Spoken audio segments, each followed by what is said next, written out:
Welcome to this first episode of the Sales Think Tank. My name is Rebecca Schnaufer and I lead the LinkedIn Sales Solutions business for the UK and Ireland, and I'll be the host of the series.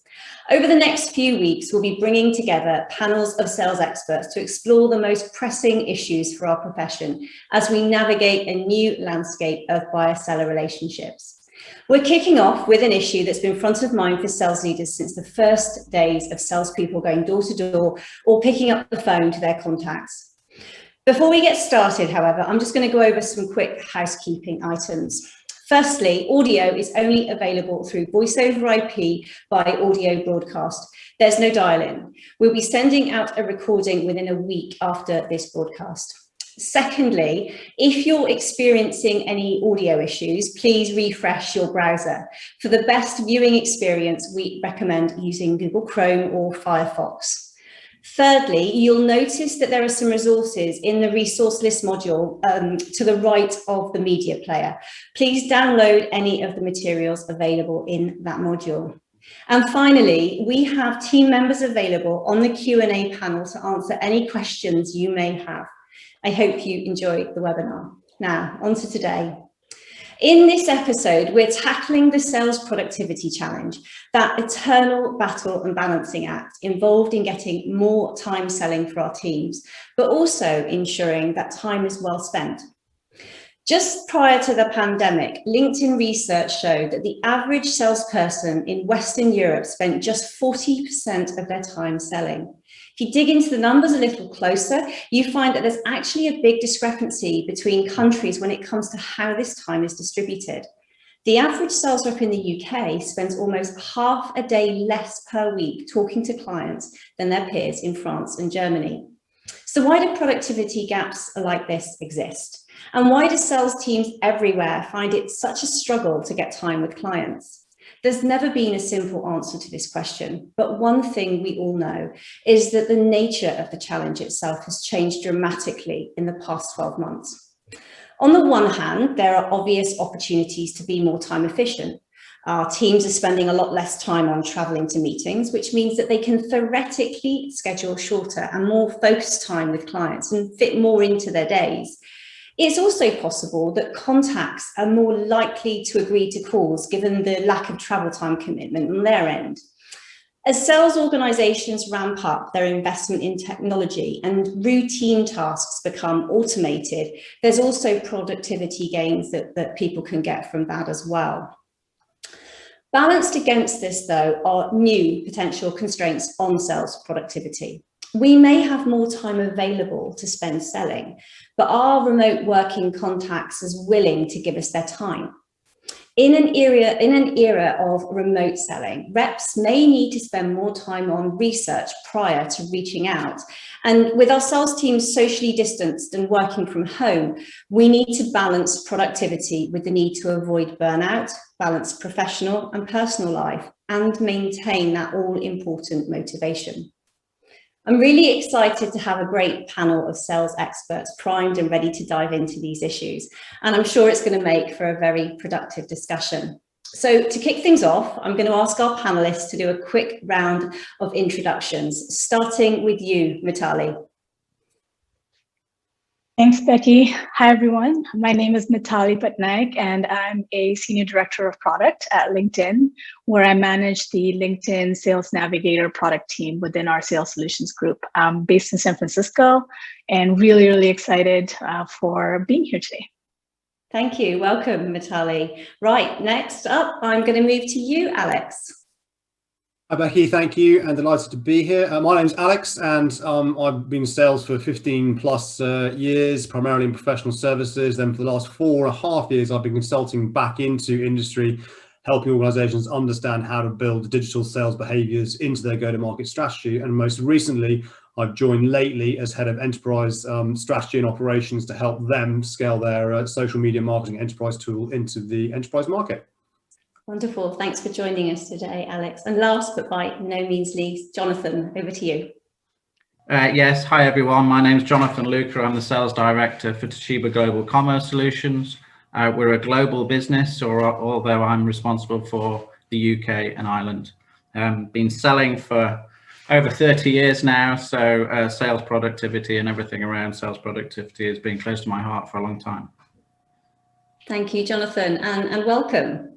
Okay, right. So I'm going to start with some pretty straightforward introductory questions to really frame the issue and what we understand by sales productivity. So Alex, I'd like to start with you, if that's okay.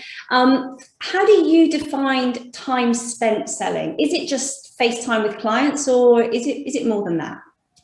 That's a big question to go with, Becky. I think asked me this 20 years ago in my recruitment days, it would have been, in all seriousness, it would have been time spent on the phone to your prospects. The more time you spent on the phone to the prospects, the more chance you had to sell.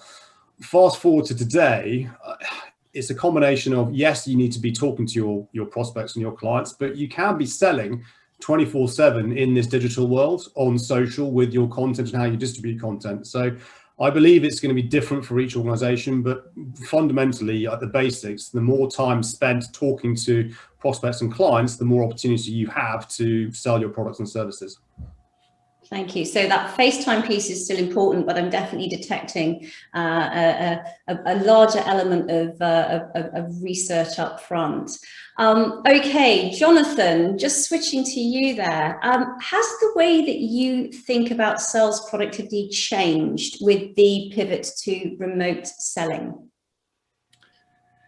Yeah, another big question, but absolutely. I've been really impressed in the way that the technology has really helped us through this, lockdown period with the COVID pandemic.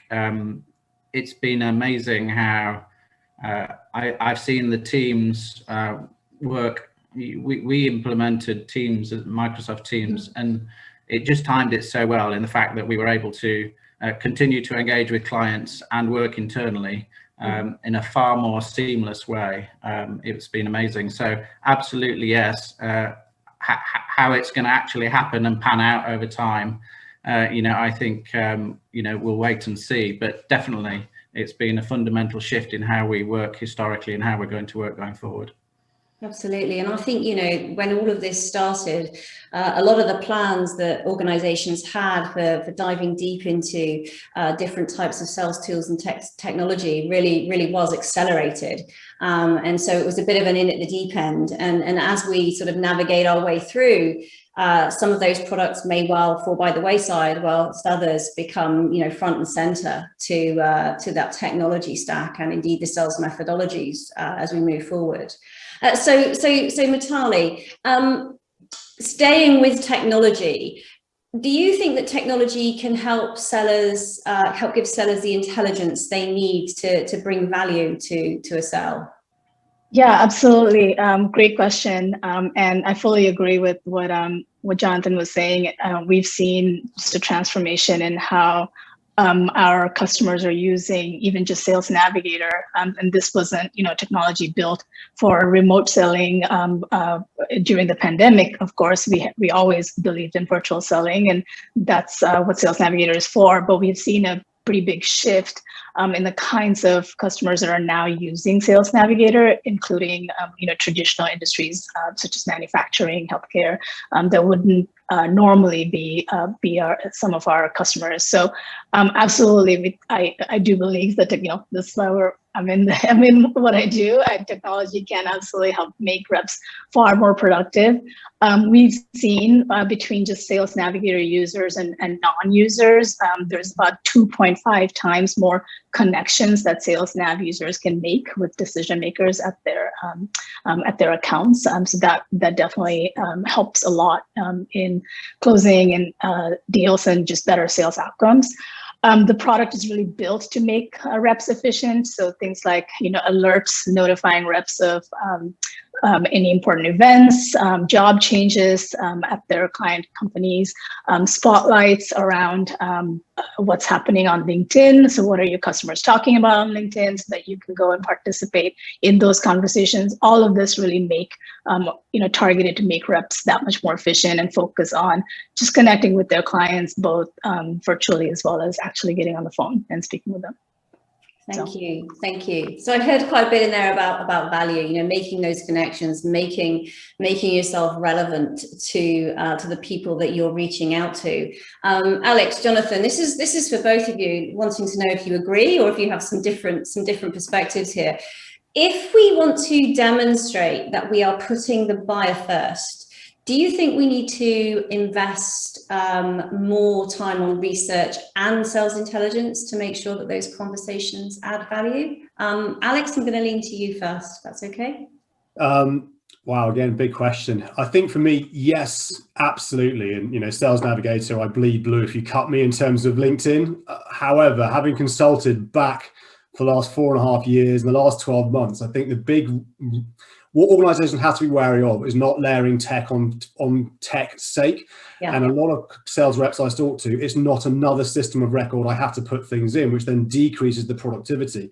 And Becky, you touched on processes, I think, as did Jonathan. The other thing is to consider the outcomes you're trying to achieve and understand where does the technology stack fit in that? Is it the right technology stack? And maybe we have to change some of our processes and behaviors to fit the new world order that we want to be in terms of being client-centric, buyer first, and so on. So yes, but with the caveat that behaviors and processes may need to change in order to support that.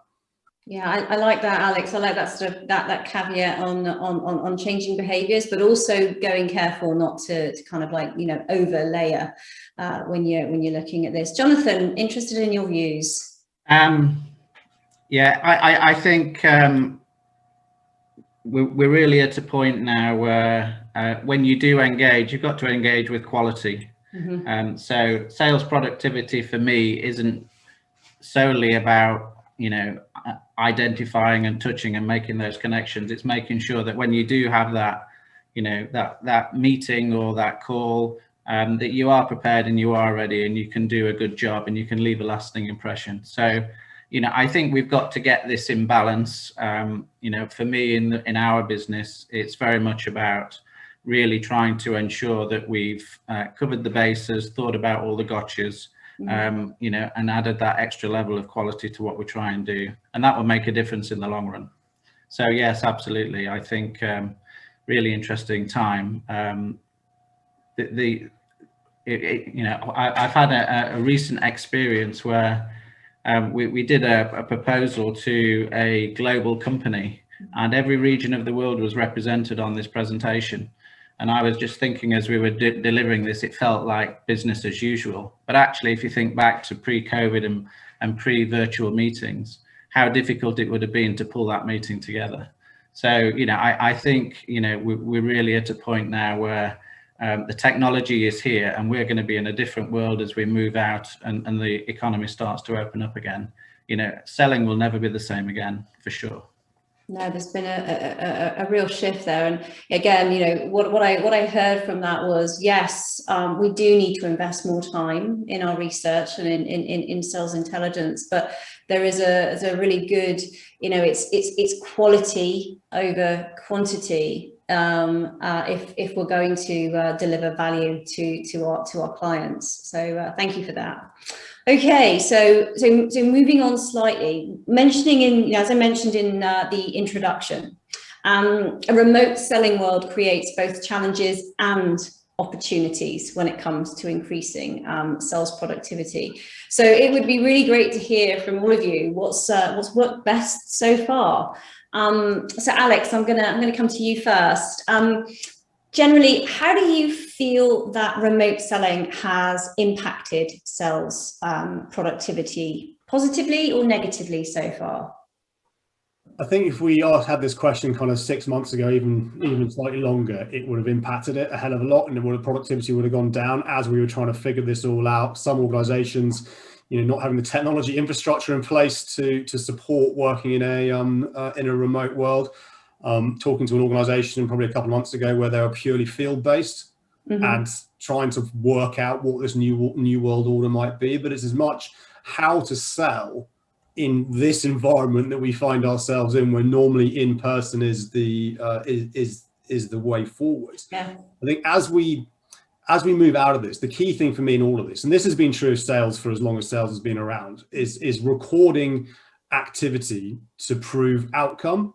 So when somebody says to me, prove any of this works, I'm like, well, where's the attribution in your CRM system, your record of choice, to prove anything is working, to start to recall productivity?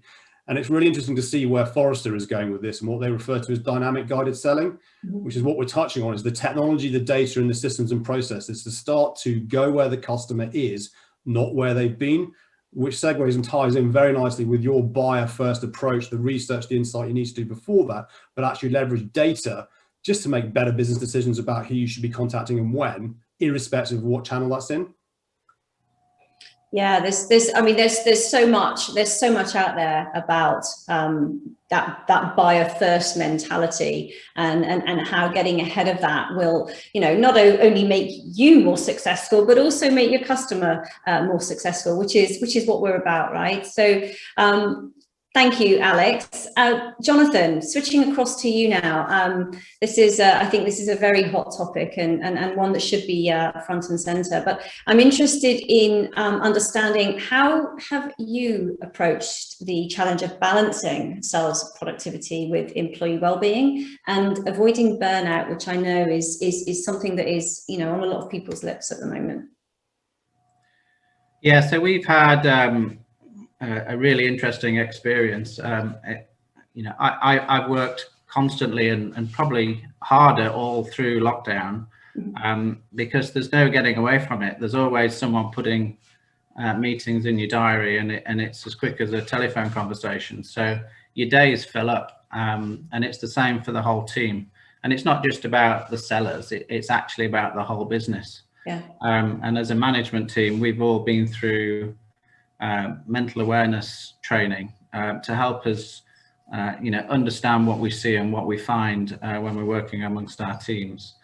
So it is I do think it does add to the pressure, because it's relentless. You're not necessarily getting on that train or making that journey and you've got time to think about it. You just one thing after another. So it'd be interesting to see the balance of face-to-face versus remote selling as we sort of get into the new world. But for sure, while we've been in lockdown, it has been a challenge for sure.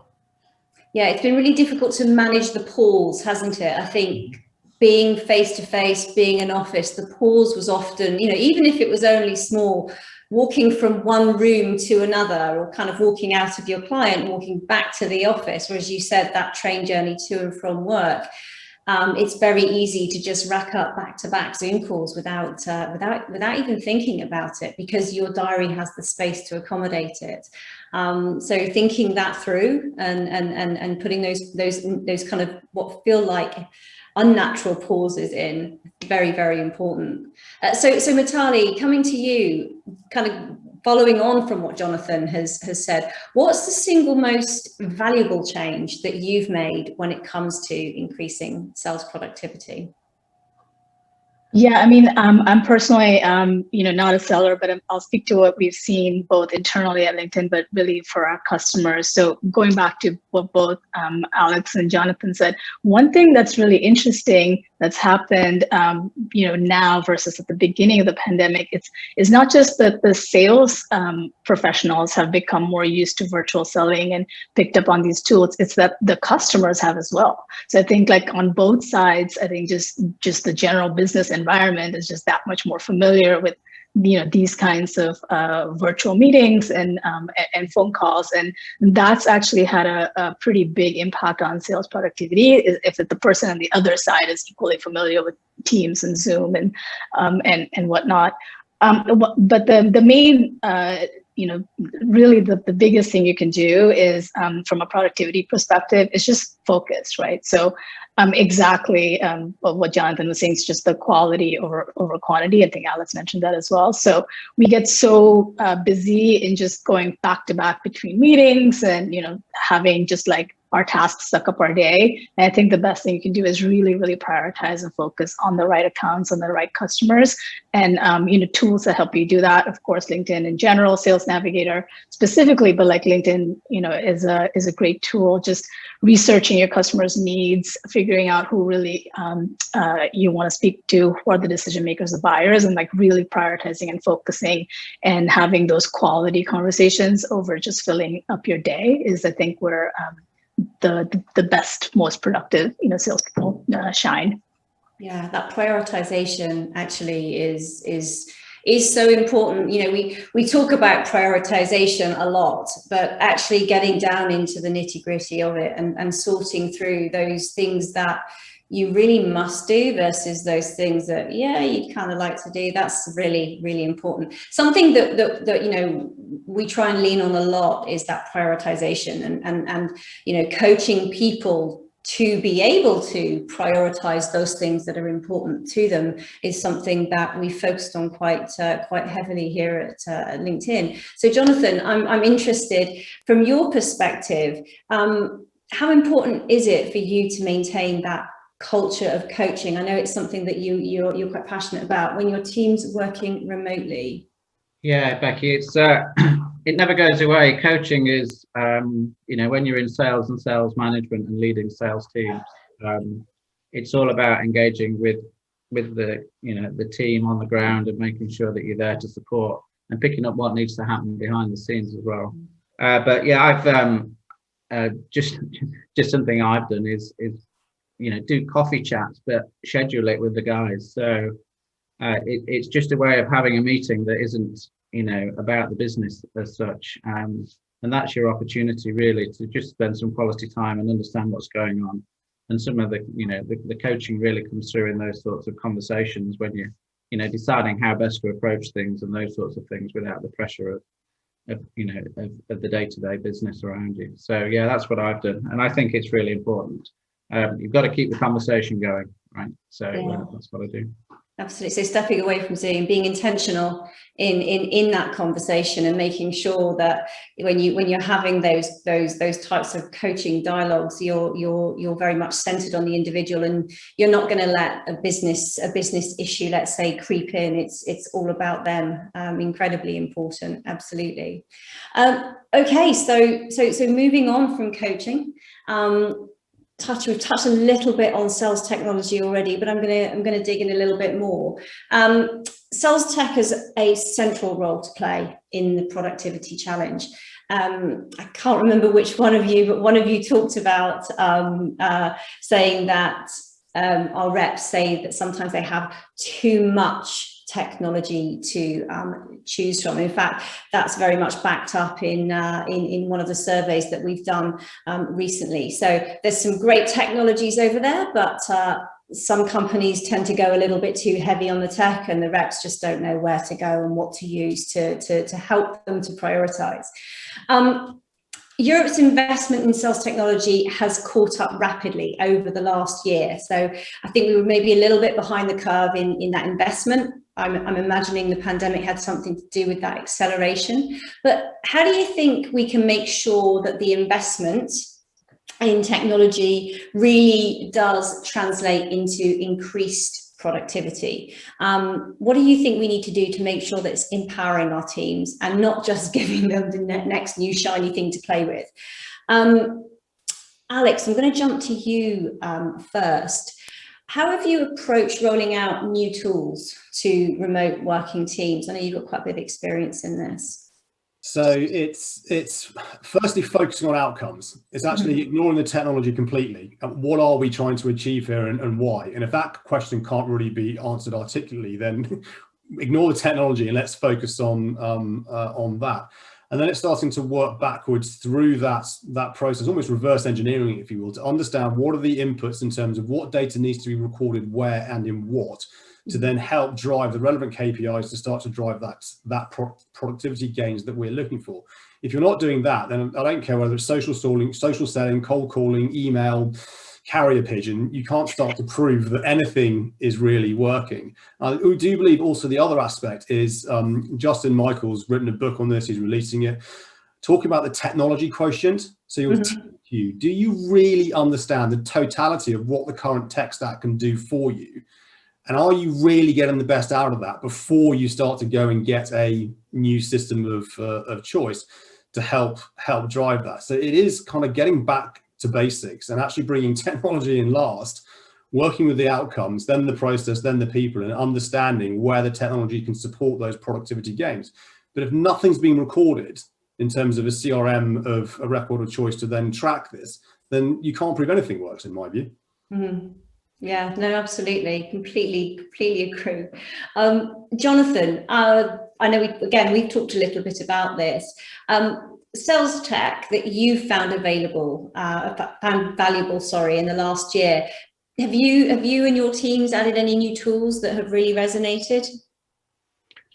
Yeah, it's an interesting one. We're a global organization, so we've benefited from Salesforce being deployed, and we also have Teams as the communications vehicle. And all that's fabulous. And Salesforce does bring a whole bunch of value add to the sellers as well as the business behind the scenes. But actually, locally, we've focused on a little project, which was our lockdown project. We called it HST, High Speed Toshiba, and this was around just trying to ensure that we enable the sellers to be more productive, right? And this is about allowing solutioning, pricing, being able to do proposals quickly, being able to prepare presentations quickly.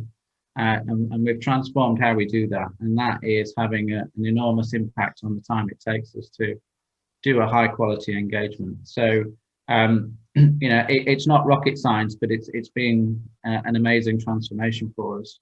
And that, it's very specific to us and where we were and where we'd come from. But it is an example of driving productivity. It is, yes, about managing the engagements and getting the sales guys out there and engaging with clients, but it's also about empowering them with the right tools to do their job in a high quality way. So that's been the biggest lesson for me as we've gone through this rather sad 2020 and now it's 21 period. Yeah.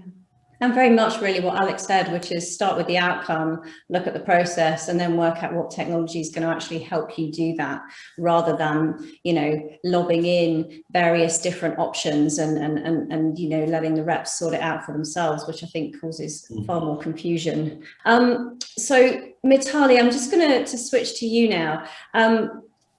Obviously, from a product perspective, I may be leading the witness, but do you think that boosting sales productivity can be as simple as investing in the right tools? I'm going to go back to what Alex said. So absolutely, even though, of course, I'm a product leader for sales technology, Sales Navigator being one, but we also have LinkedIn Sales Insights in our portfolio now.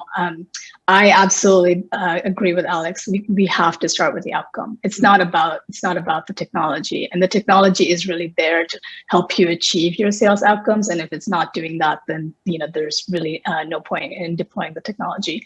And so very much from a Sales Navigator perspective, we focus as much as we can on making the tools just transparent and just fade into the background. I will find my job to be done if sales reps spend no time in Sales Navigator but can still achieve their outcomes. So we do a lot of things to make the rep's life more efficient. CRM, and again, I think Alex mentioned this, if things are not being written back to CRM, no one knows, what you did and what's happening. So, activity writebacks, auto writebacks to CRM, data validation, using LinkedIn data, which is of course real-time, updated by people, and validating the data in your CRM so that they're always in sync and updated, letting for example, when, contacts in your CRM have changed companies, flagging that in the CRM. So all of these things we try to do automatically so the rep doesn't, have to spend time doing that. So that's from just purely CRM integration. But I think actually where a big part of the productivity is going to come from is less around some of these integrations, but around intelligence. So where LinkedIn, I think, is going, and maybe some other sales technologies are going in this direction, is to try to use AI. I mean, there's a lot of data that we have around buyers and which of the buyers are showing intent, which buyers are showing intent in your company versus, competitors' companies, who are the right decision makers at those customer companies. All of that data is available to us actually on LinkedIn as buyers and sellers are interacting on this platform every day, with 800 million people on the platform. So that's where we really think like bringing that intelligence in to help sellers really focus and prioritize on the right buyers and achieve sales outcome is really where the productivity is going to come in. Absolutely. I think it's so important. And I like what you said there. It's about setting the reps up for success, isn't it? Minimizing the amount of time that they need to spend making sure the data is right or that the systems work and really handing them that dashboard and that ability to just get out there and, research or talk to the right clients to enable them to add value that is so important. So Mitali, I'm going to stay with you, but Alex, Jonathan, feel free to weigh in on this one. I'm interested in how we find the right balance between technology that monitors your sales reps' productivity and technology that empowers them. Yeah, this is a really interesting question. Sales, just the nature of the function is, you do need some kind of a report backup, right? So you do need sales leadership to be able to have some visibility into what their reps are doing, to be able to coach them, to be able to incentivize, the right kinds of actions that drive better outcomes. So that is important, and we do focus to some extent on that with usage reporting and ROI reporting in Sales Navigator, but it is absolutely a balance, and I think focusing more so on less about monitoring your reps as opposed to the way we think about usage reporting and ROI is really what are those activities? Like what are the kinds of things that the sales reps who are achieving better sales outcomes are doing both on LinkedIn as well as within Sales Navigator versus other activities that are not really leading to those sales outcomes, and how can you get the rest of your sales team really adopting the same activities that are more efficient? So that's how we really think about reporting. It's less about monitoring productivity. It's more about figuring out what sort of the causal relationship is, what kinds of connections, who you're reaching out to, how often, are you connecting with them on LinkedIn first versus sending them an email? Things like that, and then really, packaging that up as best practices, if you will, for the rest of your team is how we really think about that. So I guess that pulls into the coaching that we talked about earlier. What does it look like? How do we help people that perhaps are struggling to kind of lean into the technology that can support them so that they can get those positive outcomes too? Yeah, I like that, Mitali. I like that a lot. Okay, well, that's what we've got time for today. A huge thank you to everybody that's tuned in. We hope you found the discussion useful and that it's given you a better understanding of the current outlook for the sales industry.